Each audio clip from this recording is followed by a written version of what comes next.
Selamat pagi, Assalamualaikum warahmatullahi wabarakatuh. Waalaikumsalam warahmatullahi wabarakatuh. Kalian jawab kabarnya gimana hari ini? Baik. Ada yang nggak masuk hari ini? Ada. Siapa yang nggak masuk? Karena? Nggak tahu. Nggak ini. Oke, Arum ya, nggak apa. Jadi buat pertemuan kemarin kita udah bahas tentang pendapatan nasional. Ada 3 cara hitung pendapatan nasional. Yang pertama dengan metode pengeluaran. Yang kedua metode produksi. Yang ketiga metode pendapatan. Iya, betul banget. Terus di pendapatan nasional kita hitung apa aja? Di pendapatan nasional kita hitung apa aja? Yang pertama habis PDB kita hitung PNB, terus PNN, terus PN, terus PP, habis PP, PJ. Oke, paham ya kemarin jelasan dari aku? Udah, oke. Jadi hari ini kita akan lanjut membahas mengenai kesenjangan sosial. Oke, menurut kalian nih kesenjangan sosial itu apa? Kesenjangan sosial, kesenjangan ekonomi yang ada di Indonesia nih, misal di kota besar ya, ada gedung yang mewah, gimana? Ketidaksetaraan. Oke. Kenapa bisa terjadi ketidaksetaraan di Indonesia? Karena pendapatan tidak merata. Terus ada lagi? Inflasi. Ya, oke, inflasi. Yang lain? Kondisi demografi. Oke, benar. Berarti kalian udah sempat belajar ya? Keren banget. Oke, jadi aku bakal jelasin mengenai kesenjangan ekonomi yang ada di Indonesia, mulai dari penyebabnya, terus efeknya itu apa di Indonesia, sama solusinya. Gimana cara kita mengatasi kesenjangan ekonomi di Indonesia? Oke. Kita bakal, Mas, kamu nanti berarti kamu pegang ya? Ya. Guys, kita akan belajar lewat media ini. Jadi biasanya aku pakai PPT ya kemarin, PPT pakai papan tulis gitu. Hari ini aku bakal jelasin dengan selembar kertas ini. Oke? Kelihatan nggak? Kelihatan nggak?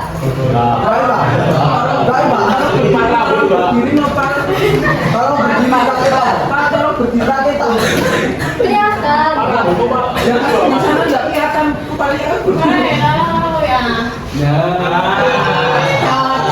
Oke, kita akan bahas mengenai kesenjangan ekonomi. Yang pertama, penyebab kesenjangan ekonomi. Apa? Kondisi demografi. Jadi di Indonesia itu kan luas banget ya kondisi demografinya. Pasti bakal beda antara di Jawa, di Sumatera, di Sulawesi. Bahkan di Jawa sekalipun kondisinya itu beda gitu. Misal aja, satu kota kecil di Jakarta, itu aja tuh udah kesenjangan banget kan kelihatan. Yang misal sebelah sini itu gedung-gedung tinggi nih, gedung tinggi. Tapi sampingnya itu pasti perumahan apa ya? Perumahan kurang layak gitu sebelah sininya. Nah itu kan dalam satu kota aja kesenjangan ekonominya sangat tinggi gitu. Apalagi di seluruh Indonesia. Itu untuk kondisi demografi, oke? Paham? Oke, yang kedua, kondisi pendidikan di Indonesia. Pasti kalian tahu ya, pasti kalian tahu ya kondisi pendidikan yang ada di Indonesia. Jadi kayak misal kalian udah sekolah di sekolah ini, fasilitasnya oke, kalian kalau hujan nggak hujanan, kalau panas untuk pemanasan, tapi kan itu bagus kan, kalian dapat proyektor, dapat papan tulis. Tapi di belahan Indonesia yang lain, itu fasilitas pendidikannya itu masih kurang. Bangunan yang kurang, terus nggak ada yang seperti ini, nggak ada proyektor, nggak ada papan tulis. Nah, ketika kondisi pendidikannya kurang layak, pasti itu kurang memadai gitu loh. Makanya kenapa pendidikan itu mempengaruhi kesenjangan ekonomi di Indonesia gitu. Oke, yang ketiga, pendapatan tidak merata. Profesi kan ada banyak ya, profesi ada banyak. Ya tentu saja pendapatannya itu nggak sama. Jadi kebersamaan pendapatan itu bisa mempengaruhi kesenjangan ekonomi yang ada di Indonesia. Misal nih, kalian lulus dari sini, kalian lulus dari sini, ada yang kerja. Kalian semua kerja nih, kalian semua kerja lulus dari sini. Kalian kan nggak mungkin apply di kerja yang sama kan? Tentang satu kelas terus lulusnya harus kerja di tempat yang sama kan nggak mungkin. Nah, dari kalian itu pasti nanti pendapatannya akan berbeda-beda. Itu masalah sama sekali. Tapi ada beberapa faktor yang menyebabkan adanya kesenjangan ekonomi melalui pendapatan.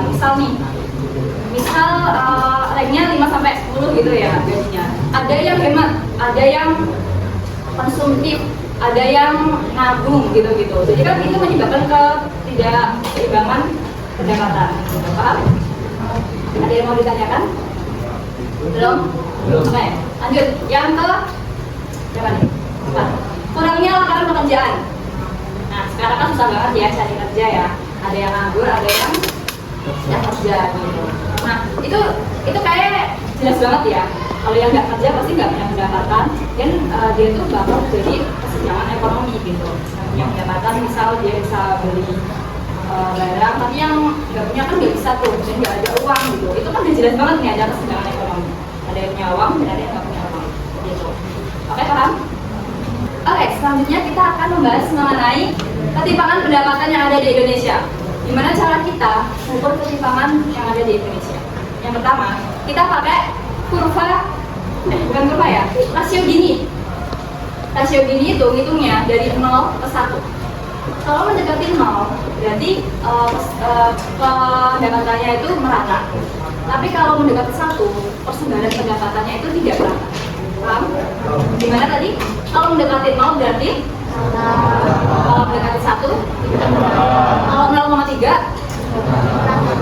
kalau 0,7 tidak merata. Oke, paham? Nah, kurva Gini ini mempengaruhi rasio Gini itu mempengaruhi kurva Lorenz. Kurva Lorenz itu kayak gini ya. Ini pendapatan, ini penduduk, oke? Nah, yang lurus ke sini nih, lurus. Ini tuh kurva Gini, yang tadi rasio Gini. Kurvanya itu sebelah sini ya, yang lurus ini. Terus kurva Lorenz itu yang mana? Nih, yang melengkung. Ini itu kurva Lorenz, oke? Terus cara bacanya gimana nih kurvanya? Kita contohkan ya. Di 20 sama 40. Jadi 20 sama 40. Dari 40% penduduk yang dapat pendapatan itu 20%. Berarti artinya dari 40% penduduk yang dapat pendapatan itu 20%-nya, separuhnya. Berarti yang separuh dia itu nggak mendapatkan pendapatan. Begitu, paham? Berarti artinya itu kesenjangan sosialnya tinggi atau enggak? Tinggi. Benar, karena separuh dapat, separuh enggak. Terus misalnya ini ya, dari 40% penduduk yang dapat pendapatan itu 40%, artinya rata. Berarti dari misal dari 40 orang yang dapat juga 40 orang. Begitu juga dengan ini nih. 60% penduduk yang dapat pendapatan juga 60%. Berarti rata ya. Dari 36 siswa yang dapat pendapatan juga 36 siswa. Ini rata. Itu cara baca kurva Lorenz, paham? Ulang lagi. Udah, paham semua ya. Oke, karena kalian udah paham, aku bakal ngetes kepahaman kalian nih. Ada beberapa pertanyaan yang tadi kita udah bareng-bareng aja ya. Ini kalian nggak perlu pusing-pusing buat jawabnya. Mulai.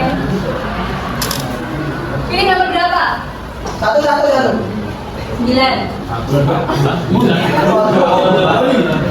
Ya, 1. Nomor 1. Nih, baca. Bayangkan kamu punya uang 1 triliun. Bagaimana kamu menggunakannya agar bermanfaat bagi masyarakat yang kurang mampu? Membangun infrastruktur. Apa mas?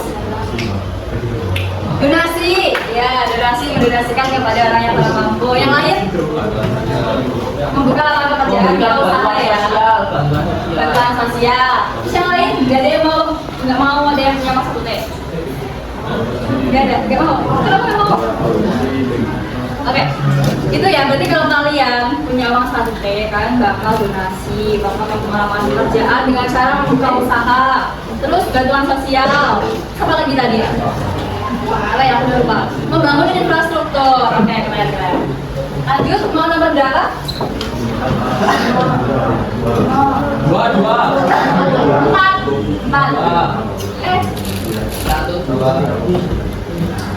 4. Kalau kamu lihat rasio Gini yang tinggi, menurutmu apa artinya bagi kehidupan masyarakat sehari-hari? Tadi kalau tinggi gimana? Gak merata. Berarti gimana kondisinya? Pendapatannya tinggi. Pendapatan tinggi. Terus kira-kira apa lagi yang terjadi di desa itu, misalnya di desa itu, di lingkungan itu gitu? Hah? Pendidikannya nggak merata, oke benar. Terus pendapatannya juga nggak merata, banyak yang nganggur kayak gitu. Oke, paham nggak sih rasio Gini tadi? Paham? Paham ya? Oke.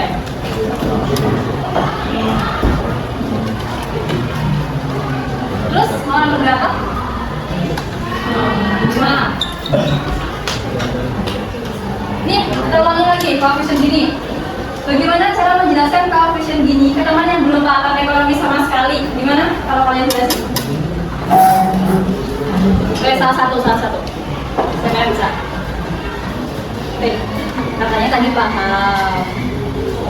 Siapa yang mau jelasin? Angkat tangan. Angkat tangan apa aku tunjuk? Angkat tangan apa aku tunjuk? Udah fokus main HP, nggak liatin aku gitu ya. Jadi kayak ditunjuk. Kamu ya, kamu.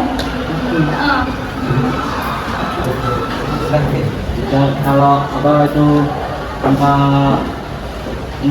kalau mendekati 0 itu merata, kalau mendekati 1 tidak merata. Gitu Pak. Bener nggak? Bener nggak? Bener nggak guys? Nah, paham ya? Kalau mendekati 0 itu merata. Kalau mendekati 1 itu tidak merata. Gampang ya? Paham ya? Next. Next nomor berapa?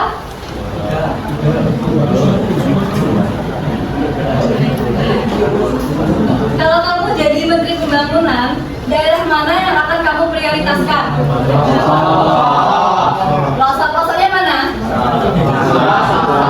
Pedesaan, Jaksel. Apakah ada kota tertentu yang ingin kalian tuju? Banyak. Karanganyar, oke. Yang lain? Boyolali. Terus yang lain? Papua, Klaten, Solo raya semua ya? Jalannya masih nggak raya semua kok? Hah? Klaten, Ngawi juga ya? Ngawi, Ponorogo, oke. Ya, tadi semua karena sudah paham semua. Minggu depan kita ulangan harian. Ibu tutup ya pembelajaran pada hari ini. Kita ketemu lagi hari apa? Hari besok. Oke. Kalau gitu terima kasih atas perhatiannya. Assalamualaikum warahmatullahi wabarakatuh.